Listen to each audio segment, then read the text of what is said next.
All right, thanks, Armin. Hi, everybody. I'm Josh DeGangi. I'm from the Langley In Situ Trace Gas Group. Glenn Diskin is our PI, and he unfortunately had a conflicting science team meeting, so he couldn't be here today. We also had John Nowak and Young Hoon Choi who did a lot of the measurements. Dr. Nowak is here in his new capacity as our new boss, so he's sitting in the back judging me. So please ask nice, good questions for me. And then there's myself, and then Mara Run, our technician, who is really some of the brains behind a lot of our, especially DLH measurements. Uh, so as an overview of the payload, we have the diode laser hygrometer, or DLH. That's the open path water vapor measurement that Armin described in his overview. And then we have a Picaro instrument that provides our greenhouse gas measurements at zero point 0.4 hertz. And then we have an ozone meter that gives us ozone at 2-second resolution. So the DLH is kind of neat in that it's really only limited by how fast we fly and its temporal resolution. We recorded a native 100 hertz. So if anybody has any interest in really high time response water vapor data, that's something that we can provide up to that 100 hertz resolution, but we've archived 1 and 20 hertz sort of as a matter of course. We also archive a derived relative humidity product using Lee Thornhill's static air temperature data, which I'm going to talk about in a minute. I thought this was going to be true, but as Michael showed in his slides, it wasn't quite true. I have one more stubborn sortie that I'm working on right now, but other than that, everything else is already in for all this stuff. So this is just a general over the whole project. We had pretty good data coverage during most of the time. There's some times that stand out. In 2020, the greenhouse gas data, there's some high altitude data that's missing because we had a leak that it took us a little while to figure out. But the low altitude data we decided was looking pretty good based on the calibrations. That this year in 2021, January 2021, it's really just one flight that's missing because there's a static temperature problem during that flight, and we use that on a early basis to even derive the water vapor product. So we didn't really have that. And then this March and April gap is when we had the inverter failure for the payload and had to operate an reduced payload during those months. And so we have water vapor data, but not the greenhouse gas or ozone data during those times.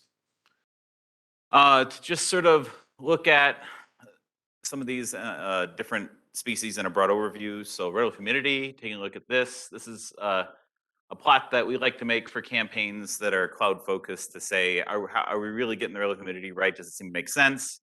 So this is a derived relative humidity looking at the DLR liquid water content from the FCDP. And what we would expect is that, and this is by year, if you can't see the 2020 through 2022 top to bottom, we would expect this to sort of asymptote at high liquid water content at around 100%. So we get kind of close. It's running a little low, and it's a little different per year.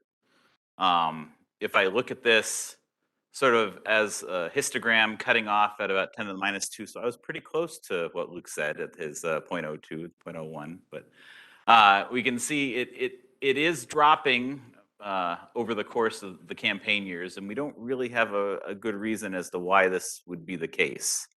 It's not very typical behavior, so we're still sort of looking into that. But that's something we wanted everybody to be aware of, that if you're using the relative humidity, there is this seemingly dry bias that seems to accelerate over each campaign year. We do have problems in very dense clouds, certain very dense clouds, where DLH has an interference from backscatter from the cloud that interferes with the measurements. So we typically cut that out. But that hasn't really been an issue in other campaigns that we've seen and led to a bias like this once we account for that artifact. So that's sort of an ongoing area of investigation. And interestingly, I even broke it down in since we had a lot of flights in 2022, I broke it down by month. And you can see how some of them spike really high, but during, like June and, oh man, I should have picked better colors. Who wants to tell me what that color, which month is that? May, all right, thank you. I'm red-green colorblind, so you would think I would do it right. So those couple months, there's some odd structure in there where we're seeing different things going on. So we still want to look a little more at that. One more thing I wanted to add after talking with Ewan a couple weeks ago. You can also see how the different years have a different tail, going to lower relative humidities. And I wonder if that could be like evaporating cloud droplets or something like that. So that's something I want to look at, investigate some of the more dynamics, see if that's telling us any other information. All right. The rest of the talk, I'm mostly going to talk about trace gas data and how we can use those to try to understand a bit more of what kind of use these as the precursors for what kind of air we're actually sampling. Um, Carbon monoxide and carbon dioxide are pretty common tracers to use in conjunction to identify combustion efficiency. So that tell you different things, such as urban pollution versus biomass burning, different types of combustion sources to identify the air mass. And you can see, so you see enhancements, for example, here and here. You see the carbon monoxide strongly jumping up with not a large enhancement in CO2. And that's pretty indicative of biomass burning. You're getting inefficient combustion. Most of all, it looks pretty good in the winter months, but the summer months are kind of a mess, right? You kind of have too much carbon dioxide uptake, which interferes with using this as a technique. We discovered we had the same problem during CAMPEX. This is data from CAMPEX 2019, where if you look at CO and CO2, we had the same problem. You sort of have the CO2 uptake playing games, and we discovered that looking at methane and CO gives us a much cleaner way of isolating the different air masses and combustion sources. So I took a look at that for Activate, breaking it up again by year and by, this is cut off. Sorry, this top row is winter, and the bottom row is the spring-summer campaigns. So you can see, you still see that biomass influence here, and you still see it sort of here, but you actually now are starting to see a bunch more in summer of 2020 that wasn't really clear from the CO to CO2 enhancements. Though overall, I'd say for the most part, if you exclude these, it's pretty good to say that more CO is more pollution. More methane is more pollution. So they're pretty good indicators on a bulk level of telling you, how much urban pollution you're seeing. I did take a crack at another method that we have, which is looking at short duration rolling linear fits over methane and CO data.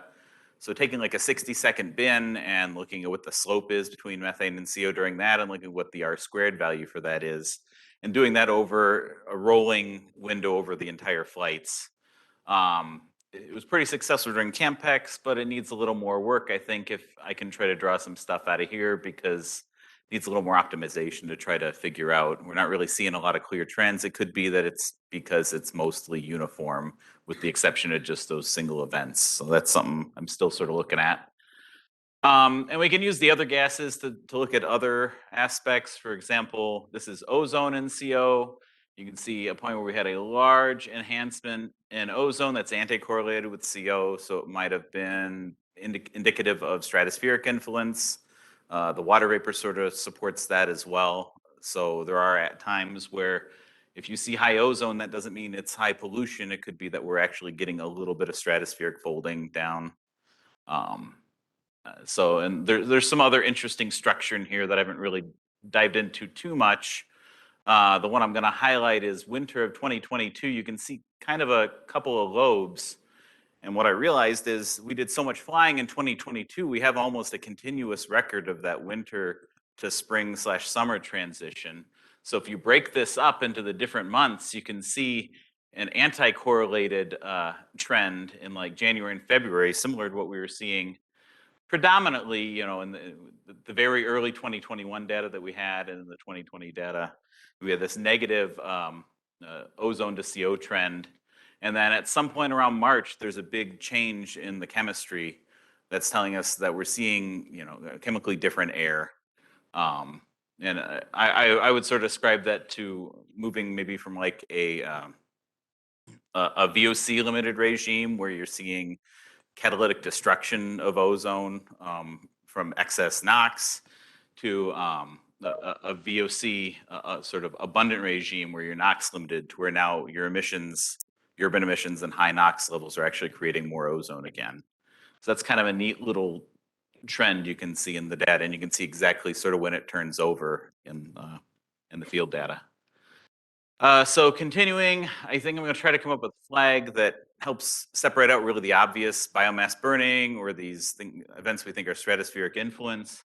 I'm going to try to dig more into that into that rolling slope thing to see if we can try to squeeze out some of these different urban ratios. And I want to look along the different jetways. I think that'd be really interesting to see if we see different emission patterns, separate things out by the different flight levels during the cloud modules.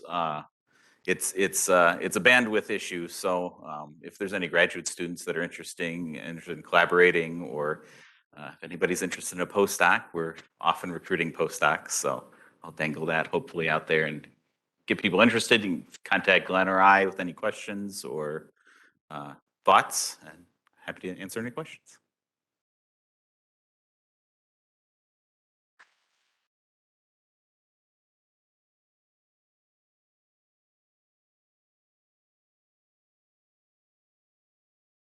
Hey, Ave. Hi, thank you. What sort of ratios in values of CO2 ratio do you get? Is it relatively efficient? Yeah, it's usually about 1%, if I remember correctly. Let's go back to that slide. This is it. Yeah. I guess it's not on here. Yeah, I think is about 1%. So generally pretty efficient, except during those cases where we're seeing the biomass burning influence. Obviously, then they're pretty low. So it's somewhat broad because the carbon monoxide measurements on this smaller instrument we're able to field on the Falcon, they're not very precise. It's only about 5 ppb, so it's hard to get. There's a fair amount of spread in there, but it seems about in that range.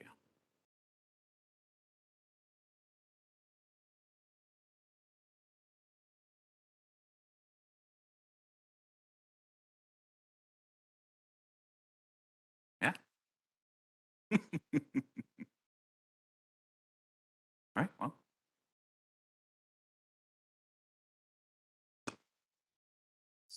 Yeah. Thanks.